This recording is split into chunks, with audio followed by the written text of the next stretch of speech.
이 땅의 자연은 저마다의 이야기를 품고 있습니다.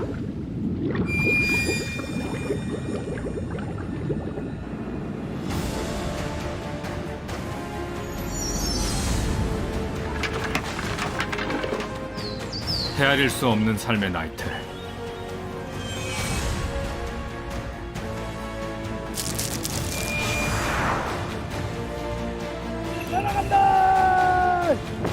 시간은 흘러가는 것이 아니라 쌓이는 것이죠.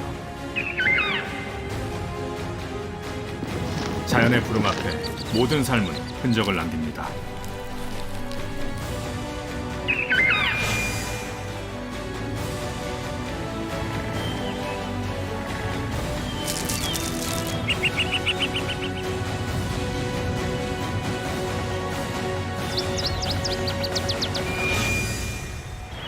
오래된 믿음이 쌓인 특별한 공간, 특별한 비밀을 찾아가고자 합니다.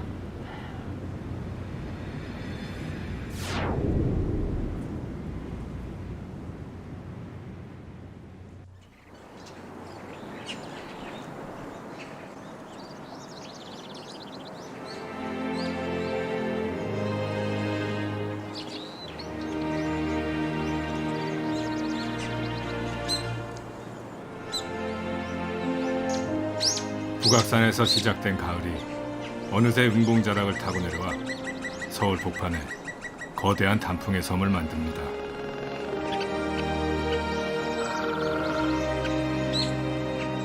지난 600년의 시간을 기억하고 있는 왕의 거처 창덕궁.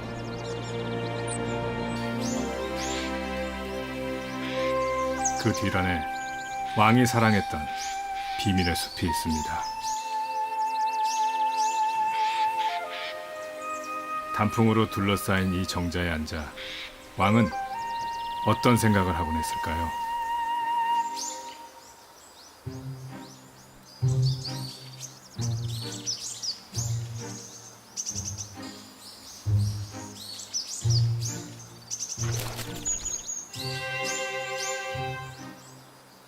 왕의 숲이었지만 이곳은 결코 왕의 것만은 아니었습니다.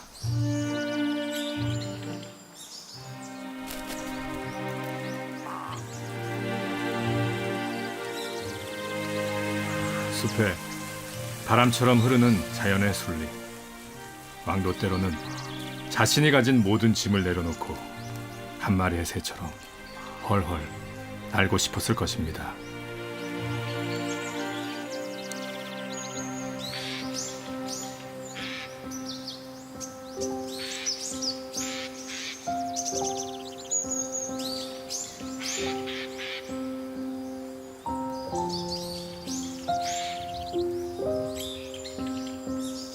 겨우 담장 하나 사이지만 한때 북원, 금원이라 불리며 사람들의 출입이 엄격하게 통제됐던 왕의 숲.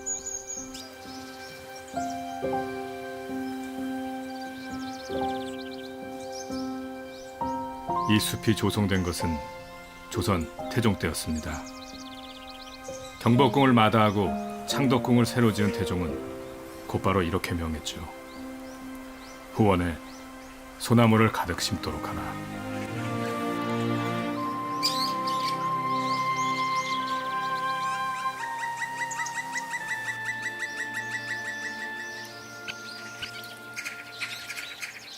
숲은 보호됐고 시간의 나이테를 몸에 새기며 수많은 생명들을 불러들였습니다.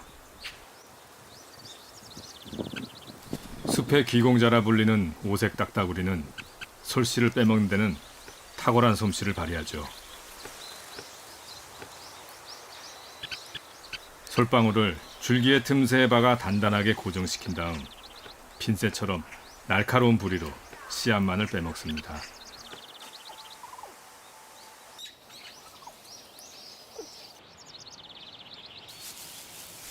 청설모 역시 매일 고개사의 솜씨로 나무 사이를 오가며 마른 솔방울을 즐겨 먹곤 하죠.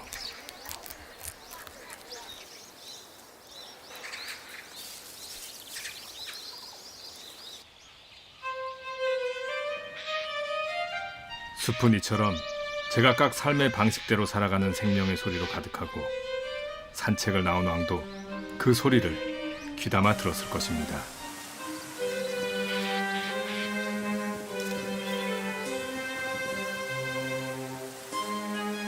왕에겐 자연의 이치와 인간의 삶이 얼마나 조화롭게 연결되어 있는지를 실감하는 숲이었죠.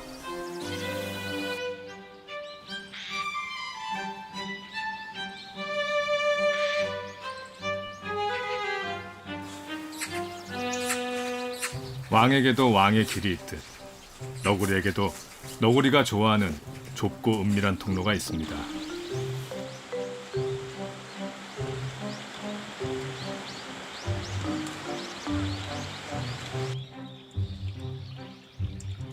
산책을 나온 왕이 목을 축였다는 왕의 우물. 한겨울에도 얼지 않으며 지금도 식수로 사용할 만큼 맑은 이 우물을 찾아 너구리는 매번 1km 남짓 자신의 길을 오가죠.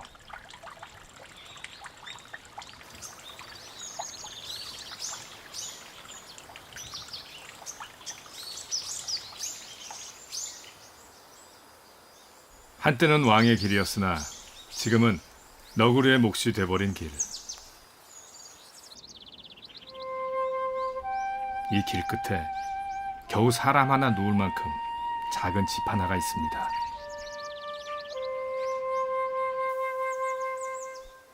일찍이 효명세자는 이곳에 서생의 공부방보다 더 작은 독서체를 마련하고 창밖을 보며 속세의 잡다한 생각을 물리치곤 했죠.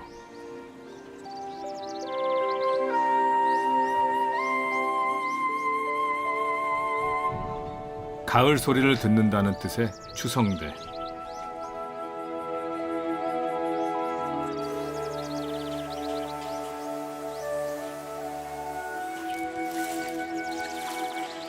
효명세자에겐 이 모든 소리 하나하나가 사사롭지 않았을 것입니다.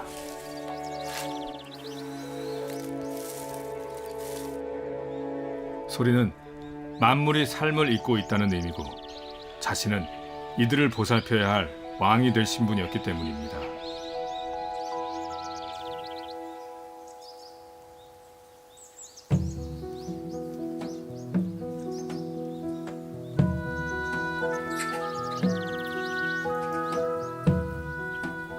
후원에 설치되어 있는 앙부 일구. 왕들은 시간을 담아내는 가마솥이란 뜻의 이 시계를 궁궐 주변에 설치하여 백성들에게 시간과 계절의 변화를 알렸죠.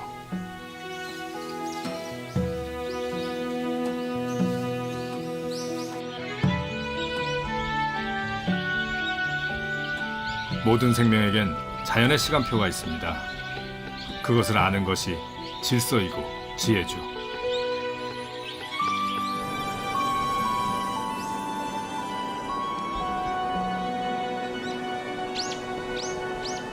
조선 태종 때 이궁으로 지어졌으나 임진왜란으로 경복궁이 소실되자 260년 정궁의 무게를 감당해왔던 곳.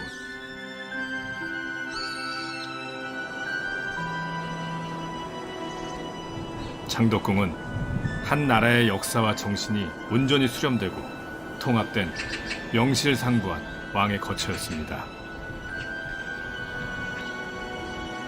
하지만 창덕궁은 경복궁의 동쪽에 있다 하여 흔히 동궐이라 불리곤 했죠.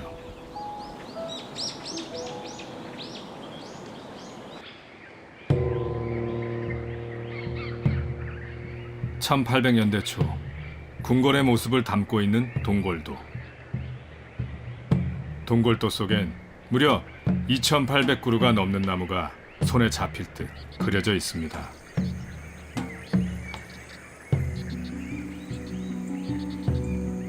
후원의 관람지에 있는 이 밤나무도 그중 하나입니다. 무려 300년이 넘는 동안 왕과 후원의 무생명들을 지켜봐온 살아있는 목격자죠.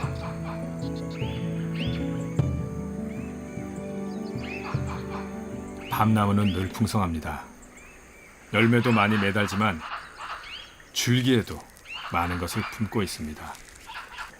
오색 딱따구리는 부리로 껍질을 쪼아 미세한 진동을 감지해 사냥하죠.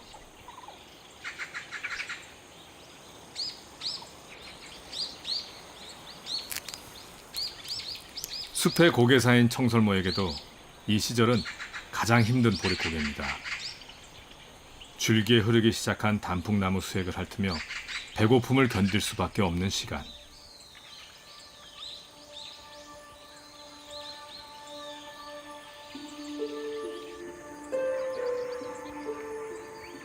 그러나 자연의 시간은 아무리 비밀스러운 후원이라도 어김없이 찾아옵니다.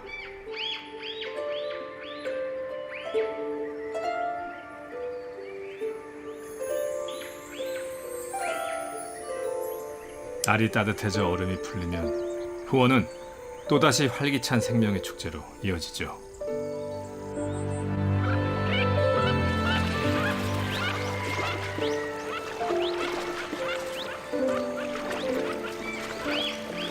후원의 연못에 가장 먼저 초대된 손님은 원앙입니다.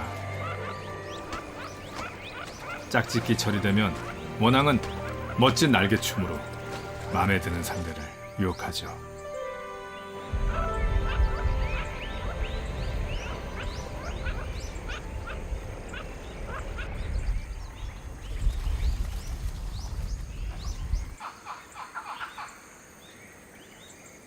왕을 위해 지어진 정자도 이젠 새들의 몫이 됐습니다. 마치 오래도록 살아온 제 집인 양 매일 이곳에 찾아와 한참 동안 짝을 기다리다 떠나곤 하는 외가리.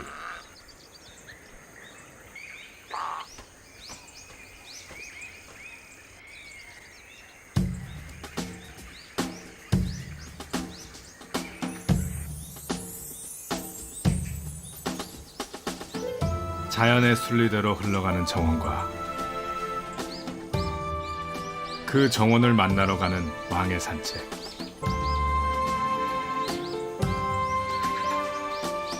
그리고 지형의 가파름을 탓하지 않고 그대로 받아들인 건축물.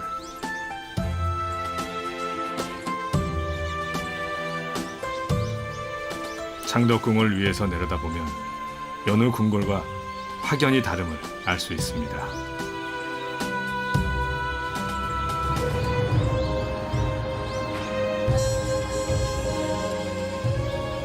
북악산 은봉자락을 끼고 있는 까닭에 언덕과 골짜기가 유독 많았지만 창덕궁은 지형을 깎아내지 않고 품에 안겼죠.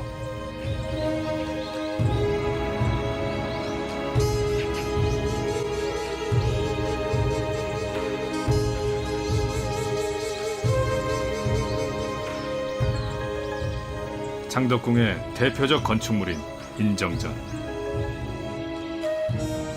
국가의 각종 공식적 의전 행사가 열렸던 이 건축물의 중앙엔 왕의 옥자가 있습니다. 나라의 운명을 책임진 왕은 과연 어떻게 행동했던 것일까요?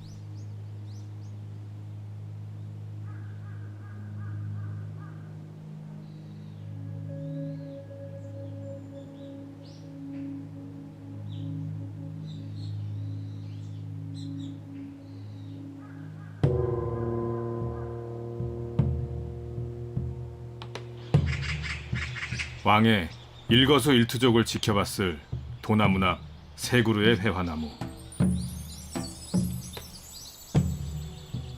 예로부터 회화나무는 삼공 또는 삼정승의 나무라 불렀습니다. 기골이 장대하고 품이 넓어 가문과 학문의 번창을 의미한 나무였기에 궁궐 정문에 심어 만백성에게 가르침을 주려는 의도였죠. 그렇게 400년.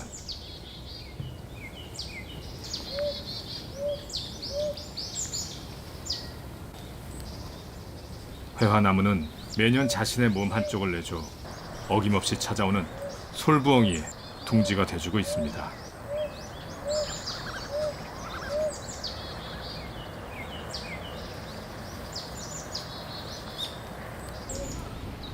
조선왕조실록에는 무려 130번 가까이 부엉이에 관한 기록이 남아있죠.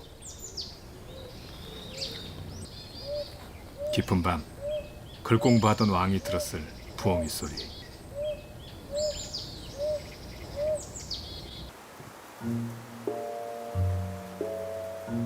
늦은 밤 너구리 한 쌍이 먹잇감을 찾아 길을 나섭니다.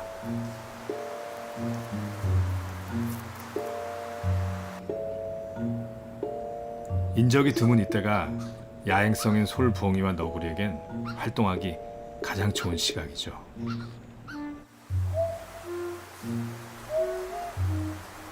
솔부엉이의 경고에도 아랑곳하지 않는 너구리들.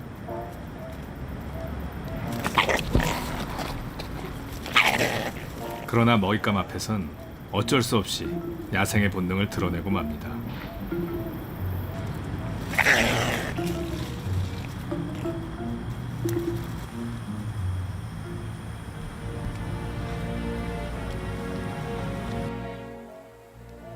궁궐 역시 품계의 질서가 엄격했지만 권력을 두고 다툼과 갈등이 반복됐을 것입니다. 권력은 비정했고 현실은 냉혹했습니다.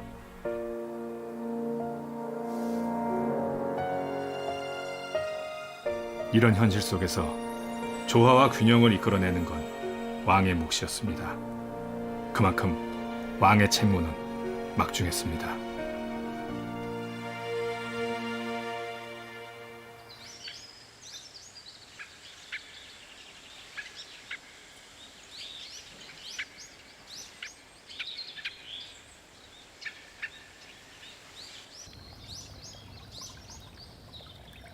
한때는 호랑이와 표범이 출몰했다는 창덕궁 후원. 어느덧 계절이 무르익어 계곡마다엔 꽃들이 지천입니다. 산란을 앞둔 원앙 부부.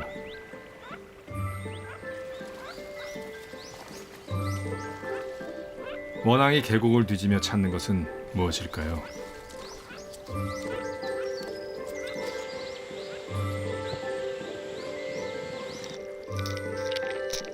돌틈을 구중궁궐 삼아온 가재는 어떻게든 탯줄에 매달린 새끼들을 무사히 키워내야만 하죠.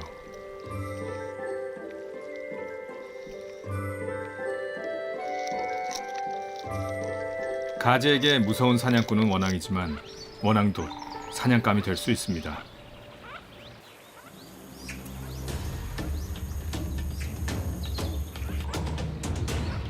하루빨리 산란할 둥지를 찾아야 하는 원앙.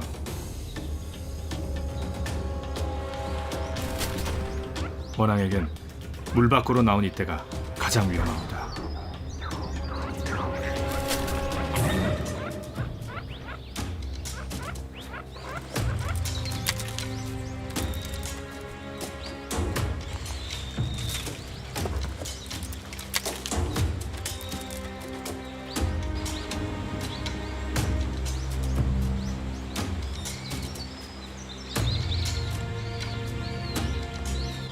호랑이와 표범은 사라졌지만 여전히 먹잇감 경쟁이 계속되는 창덕궁 후원.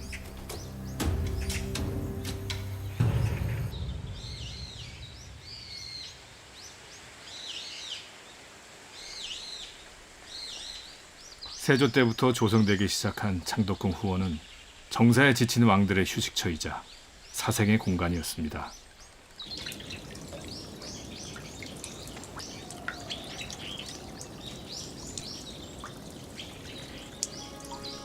어린 나이에 왕이 돼 강력한 군주를 꿈꿨던 숙종은 이 물줄기를 바라보며 시 한 편을 남겼죠. 나르듯이 300척을 흘러 멀리 하늘에서 떨어진다. 보고 있으니 흰 무지개 일고 골짜기마다 우레소리 가득하네. 인조는 또한 이 물줄기를 옥류천이라 불렀습니다.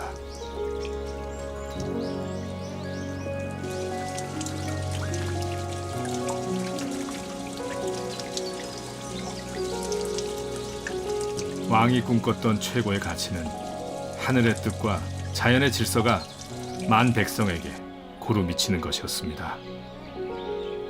왕이 직접 농사를 지어보는 것도 백성에게 모범을 보이는 일 중 하나였죠.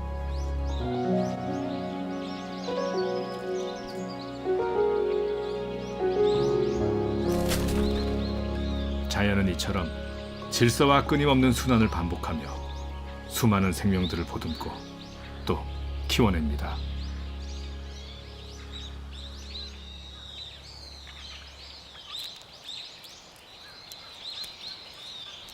모심기가 끝난 논에 찾아온 벌.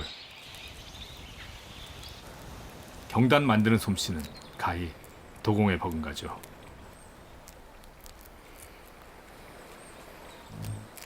온종일 논 귀퉁이에서 진흙과 씨름하며 경단을 빚는 이 도공들은 얼마 후면 자신들만의 멋진 왕궁을 완성할 것이며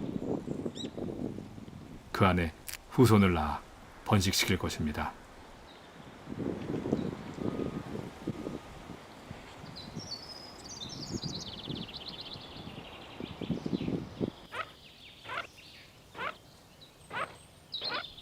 호원의 터줏대감인 원앙도 이 시절엔 자신이 뭘 해야 하는지를 잘 알고 있습니다.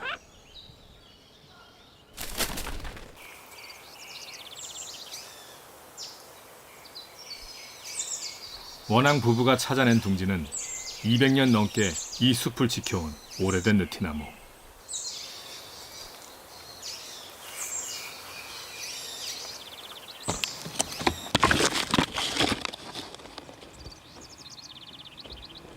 알 품기가 시작되면 암컷은 자신이 가진 가장 부드럽고 따뜻한 가슴털을 뽑아 산란에 필요한 온도를 유지함으로써 모성을 발휘하죠.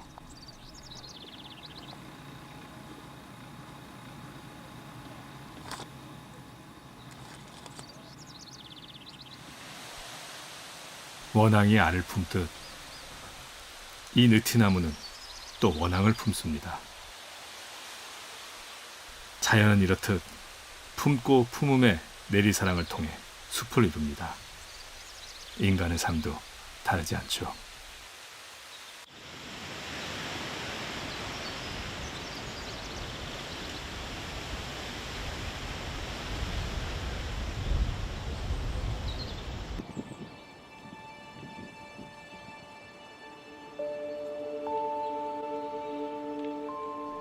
종묘.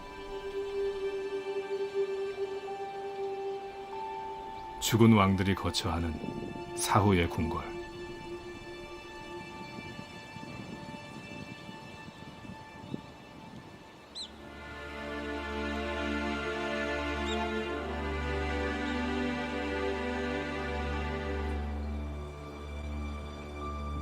바닥에 깔린 박석의 위험이 숨소리조차 가로막는 것만 같습니다.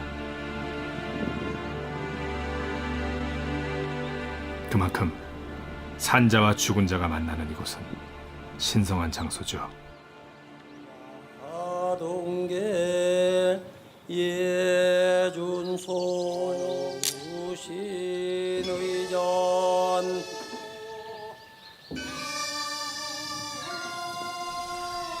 제례가 시작되면 죽은 왕의 영혼은 이 실로를 따라 살아있는 왕을 만나러 옵니다.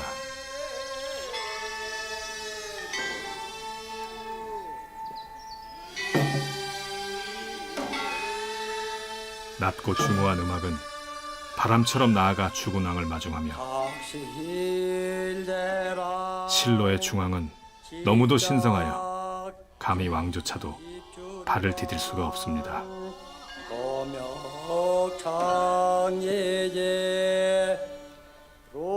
이런 의식을 통해 산자는 죽은 자를 받아들이고 죽은 자는 산자에게 왕의 책무를 전해주는 것이죠.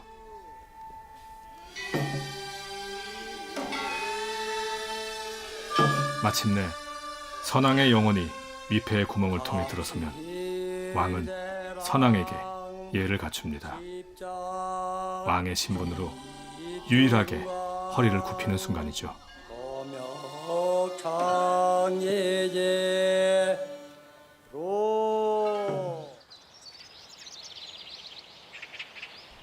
종묘와 사직은 왕의 정통성을 상징했습니다. 당연히 창덕궁과 이어진 종묘의 숲 역시 신성한 곳이었죠.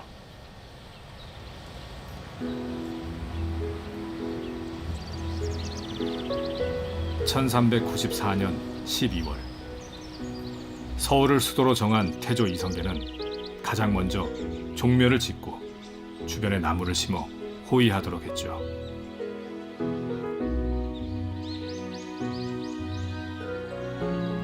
신성한 숲이었기에 꽃을 피우는 나무조차 심지 못하도록 했습니다.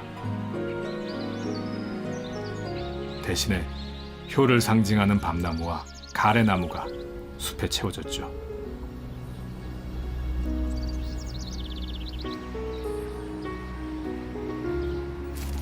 가래 열매가 효를 상징한 이유는 단단한 껍질로 둘러싸여 있어 자식을 보호하려는 모성의 수고를 담고 있기 때문입니다.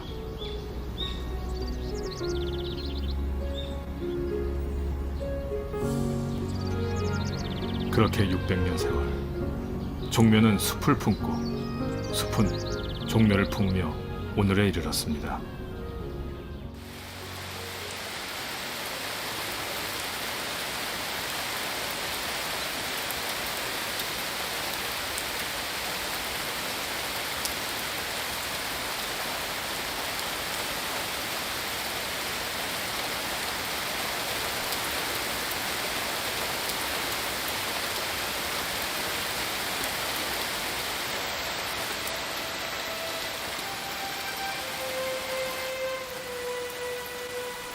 모처럼 단비가 내립니다. 비는 지상의 크고 작은 나무는 물론 땅속에 있는 모든 미물에 다다릅니다.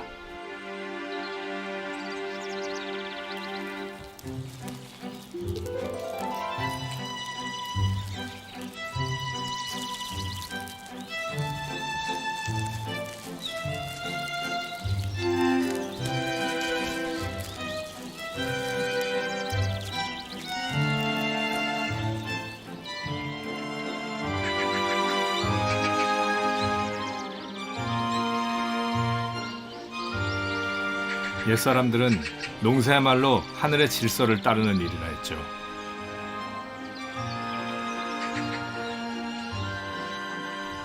벼포기 사이에는 이미 수많은 생명들이 자리를 잡았고 생존을 위한 경쟁이 벌어집니다.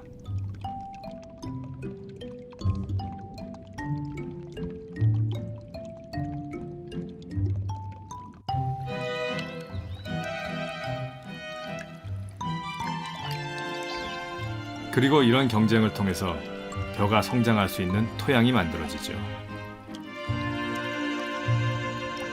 실지렁이는 땅속에 산소를 공급하고 유기물을 배출하는 부지런한 농사꾼입니다.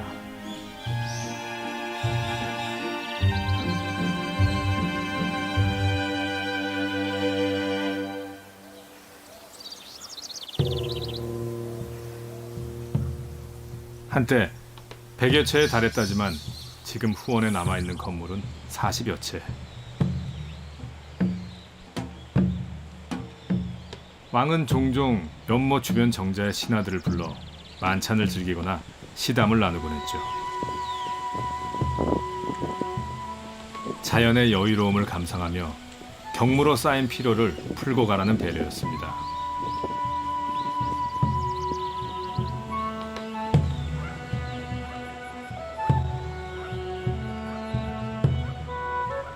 인간과 자연, 하늘과 땅의 섭리를 온전히 담아낸 왕의 정원.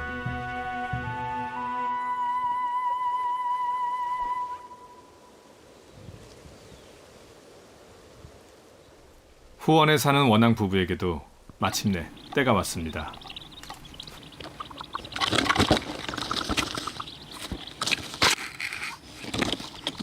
애지중지 키워낸 19마리의 새끼들이 드디어 둥지를 떠날 때가 된 것이죠.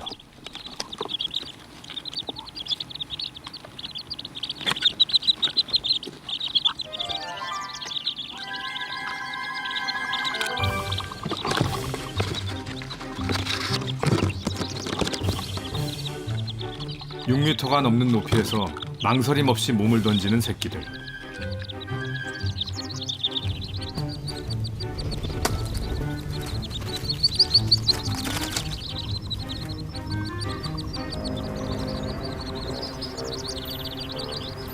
그러나 무모한 이 도전보다 더 큰 위험이 도처에 도사리고 있다는 것을 새끼들은 본능적으로 깨닫습니다.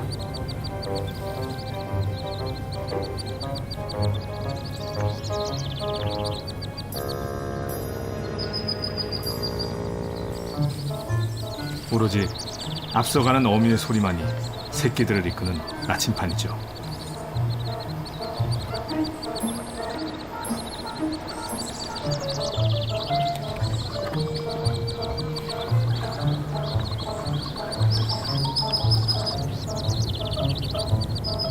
언제 희생될지 모르는 이 순간, 새끼들에겐 산 넘고 물 건너 천리길이 따로 없습니다.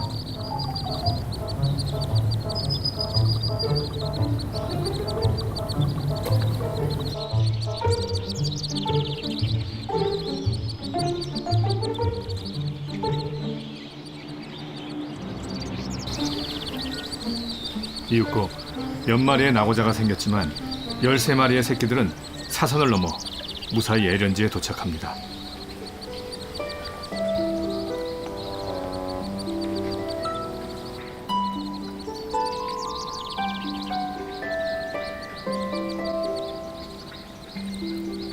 어린 원앙들에게 연못은 안전한 보육원입니다. 마음껏 먹고 놀 수 있으며 고양이 같은 적을 피할 수도 있죠. 이곳에서 성장한 새끼들은 어미처럼 건장한 숲의 일원이 될 것입니다.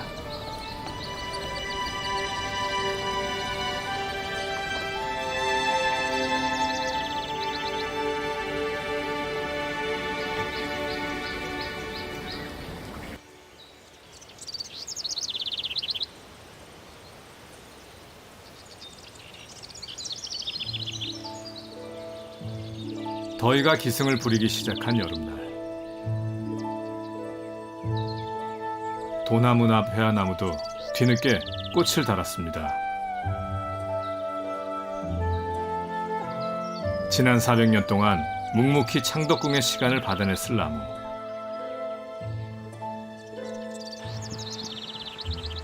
그 많은 시절 동안 이 회화나무는 얼마나 많은 솔부엉이를 불러들였고 키워냈으며 또 내보냈을까요?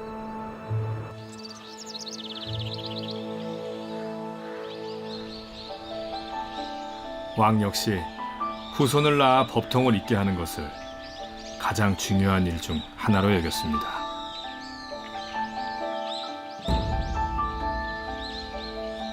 지금으로부터 160여 년 전에 있었던 헌종 가래. 헌종의 가래 모습은 당시의 문화를 알 수 있는 소중한 타임캡슐이죠. 본래엔 왕을 상징하는 의장과 문무백관을 비롯하여 궁중악대 등 300여 명이 등장합니다.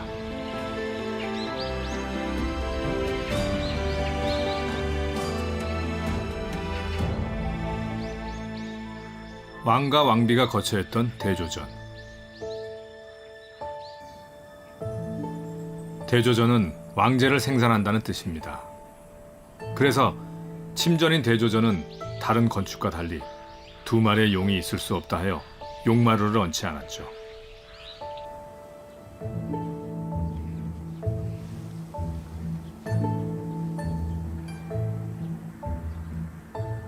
한때는 수많은 대소신료, 나인들의 걸음으로 북적였을 궁궐. 그러나 역사의 주역들이 모두 떠난 지금 텅 빈 대조전의 아궁이를 지키는 것은 이 너구리 부부입니다.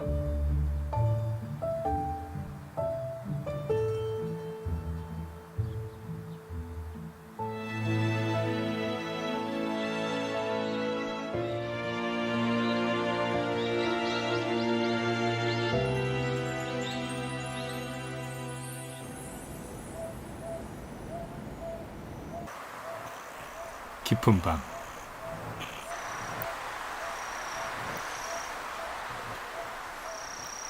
새끼 솔부엉이가 하루가 다르게 커가자 먹잇감을 구해야 하는 어미도 바빠졌습니다.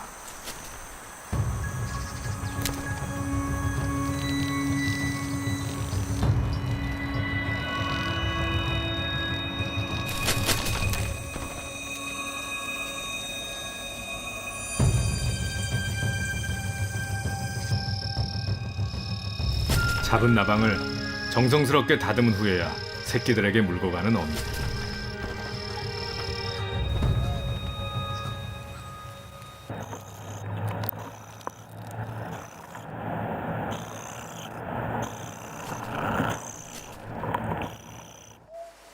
이런 지극한 모성을 통해 우리 주변에 있는 모든 생명들이 태어나고 성장하며 대를 이어가고 있는 것이죠.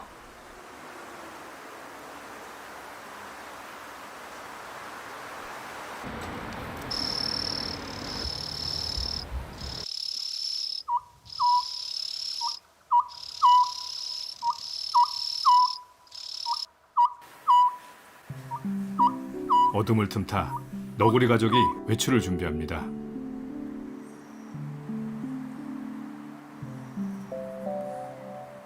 먼저 나온 수컷이 안전을 확인한 다음 신호를 보내고서야 굴을 빠져나오는 암컷과 새끼들.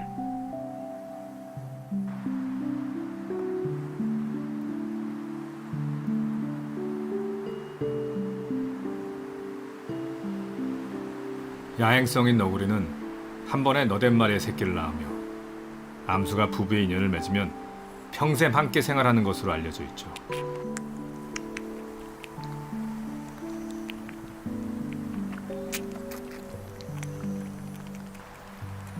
육아에 대한 역할 분담도 확실해서 암컷이 주로 새끼들을 돌보며 지내는 반면 수컷은 이들의 안전과 먹잇감을 책임집니다.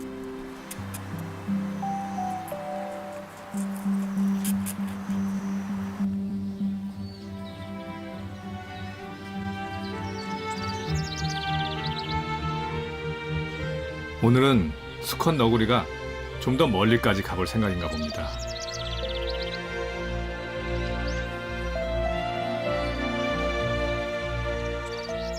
너구리는 항상 자신이 흔적을 남겼던 통로를 고집하죠. 안전을 위해서입니다.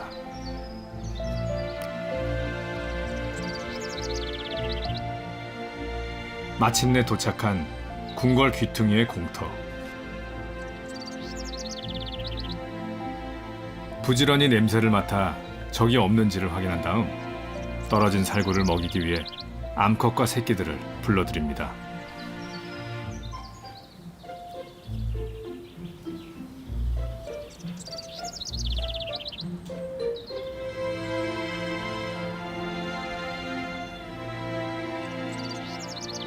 어떤 생명도 거저 자라지 않는다는 것을 잘 보여주고 있는 창덕궁의 너구리 가족.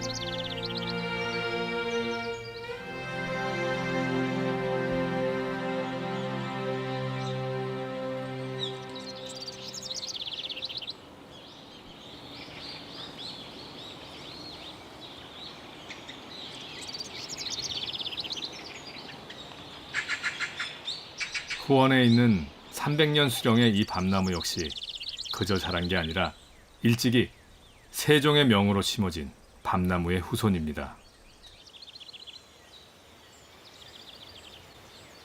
그렇게 대를 이어 왕의 후원을 지켜온 밤나무.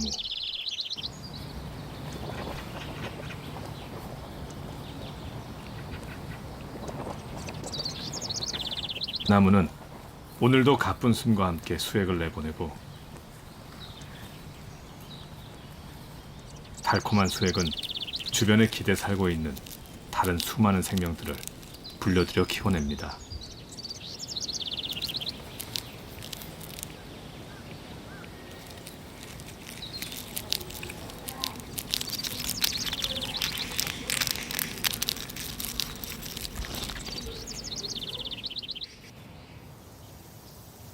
이것이 우리가 보고 있는 한 나무의 생애죠.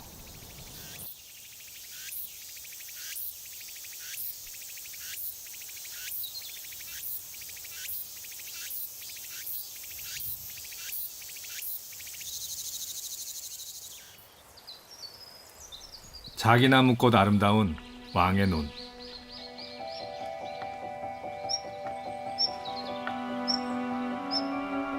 햇살 한 섬이 나락 한 섬이라고 농부들은 말하죠. 어느덧 고개를 내민 벼이삭과 녹음이 더해진 왕의 우물.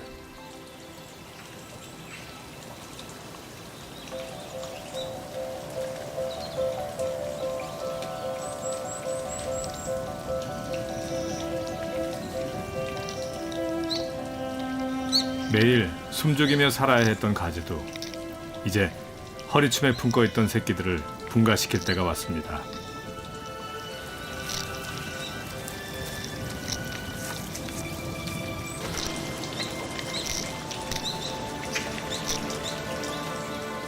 사시사철 맑은 물줄기를 내뿜는 옥류천은 아직 어리고 연약한 이 새끼들이 무사히 성장할 수 있도록 자리를 마련해 주겠지요.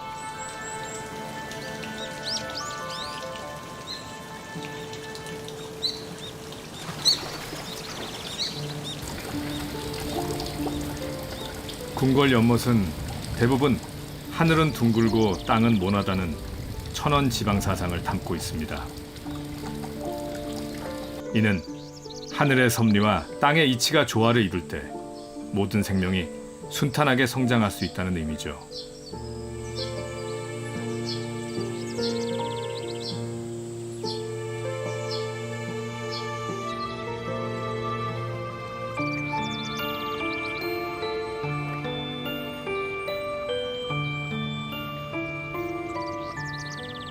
자연은 생명을 담아내는 그릇이고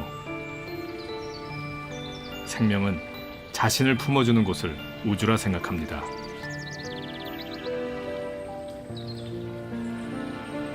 그렇다면 수많은 생명들에게 후원의 연못은 또 얼마나 크고 거대한 우주일까요?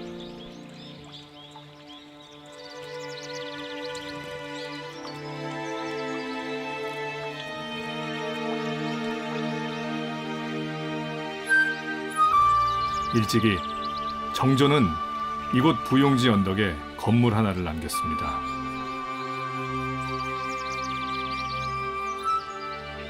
주함루. 바로 우주와 하나가 된다는 뜻입니다.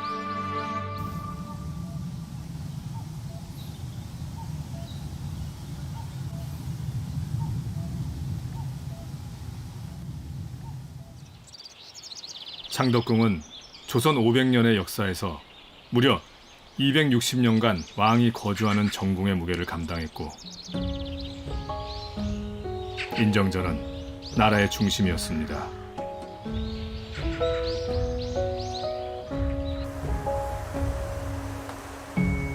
정남쪽으로 앉아있는 왕의 거처를 중심으로 좌와 우가 나뉘었고 각종 법률과 기강이 세워졌죠. 그러나 왕이 진정으로 믿고 따른 것은 권위와 권력이 아닌 도도하게 흐르는 자연의 이치였습니다.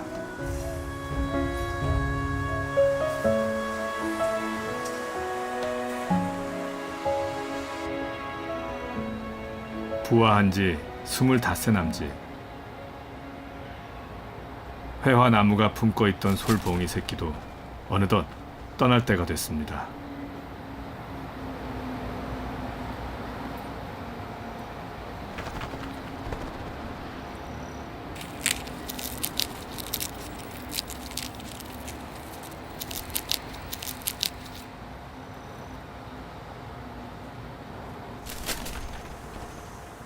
날 수 있다는 듯 날개에 잔뜩 힘을 줘보는 새끼 솔부엉이. 누구보다 때가 됐음을 잘 아는 어미는 애써 잡아온 먹잇감을 주지 않고 새끼들을 밖으로 유인합니다.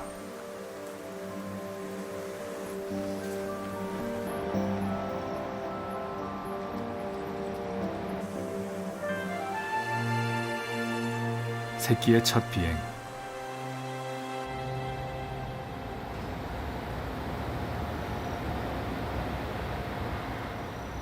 솔부엉이 새끼는 이제 자신에게 주어진 날카로운 발톱과 단단한 부리를 무기로 홀로 살아갈 것입니다.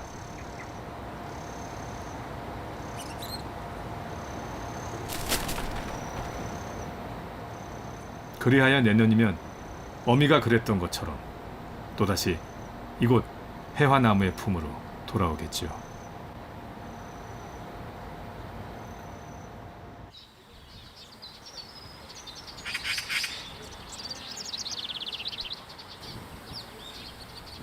후원을 떠나온 원앙가족은 인정정 건너편에 있는 이곳 금촌교 아래에 자리를 잡았습니다.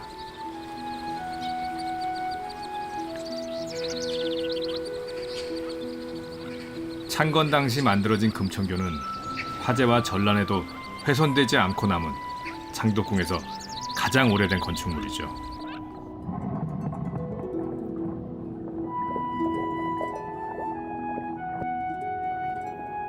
이곳에 내를 만든 것은 배산임수라는 풍수 사상에 근거했지만 원한 가족과 같은 생명들에겐 행복한 정원이었을 겁니다.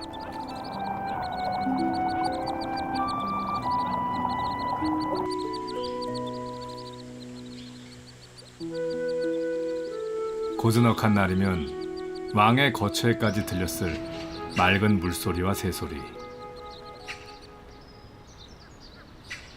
그러나 창덕궁의 역사는 그리 순탄치만은 않았습니다.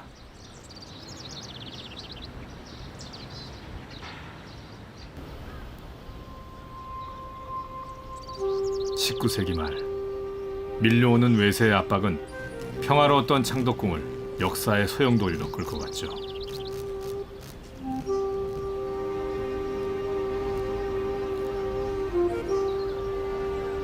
견고했던 조선의 500년 역사가 외부의 침략으로 인해 위기에 빠진 것입니다.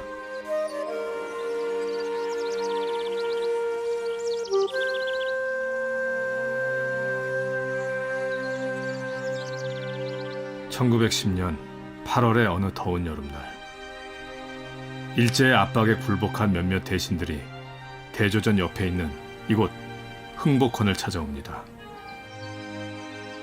이들은 갖고 온 문서를 황제인 순종 앞에 내밀었죠.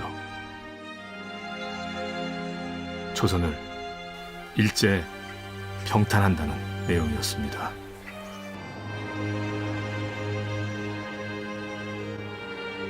황제는 거부했지만 역사를 되돌리기엔 역부족이었습니다.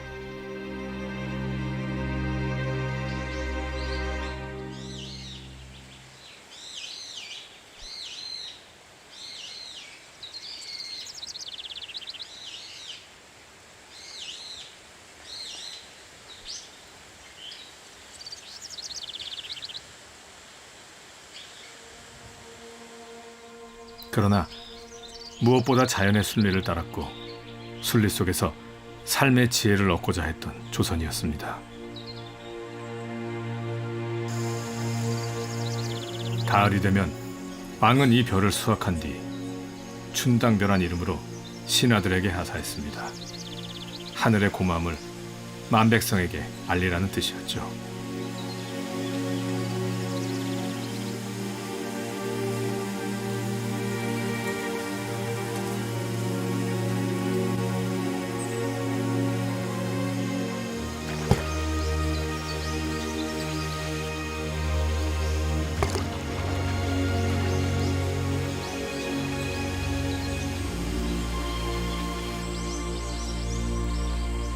지난 300년 당당하게 숲을 지켜왔던 밤나무.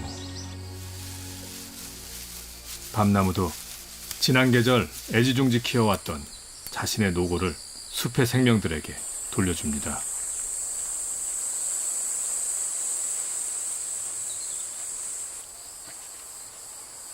청설모는 겨울을 위해 열매를 땅에 저장하고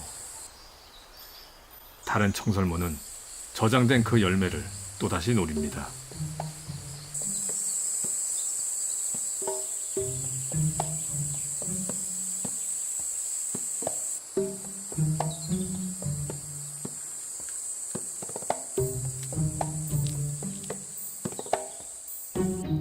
이렇듯 열매 하나도 쉼없이 돌고 도는 것, 이것이 자연의 순환이고 질서이며 숲이 아름다운 이유입니다.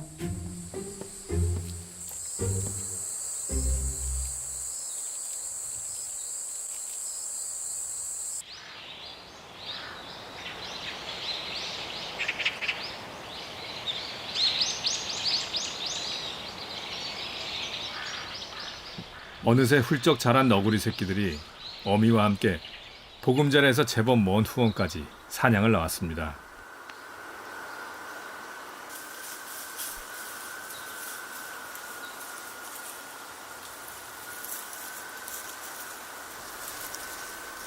이런 과정을 통해 새끼들은 어미로부터 열매를 찾는 방법이나 땅속에 숨어있는 벌레를 사냥하는 법을 배우죠.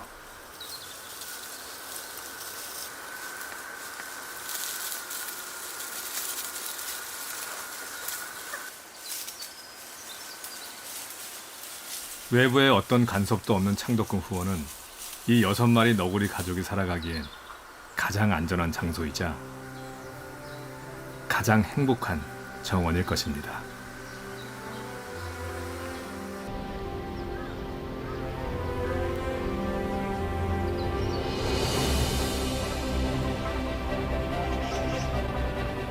왕은 막강한 권력가였지만 자연 앞에선 왕관을 내려놓고 이치를 배우려 했습니다.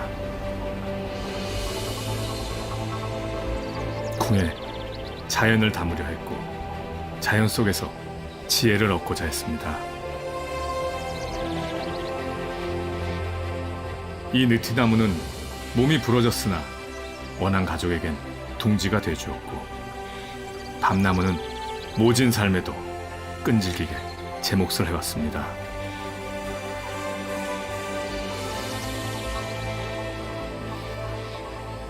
이처럼 숲의 어떤 생명도 사사로운 것이 없기에 숲은 곧 백성과 같아서 어진 왕일수록 숲과 다투지 않는다고 했습니다.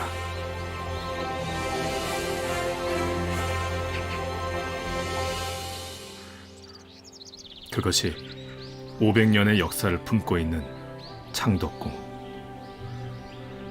창덕궁에 거처했던 왕이 숲을 사랑했던 이유입니다.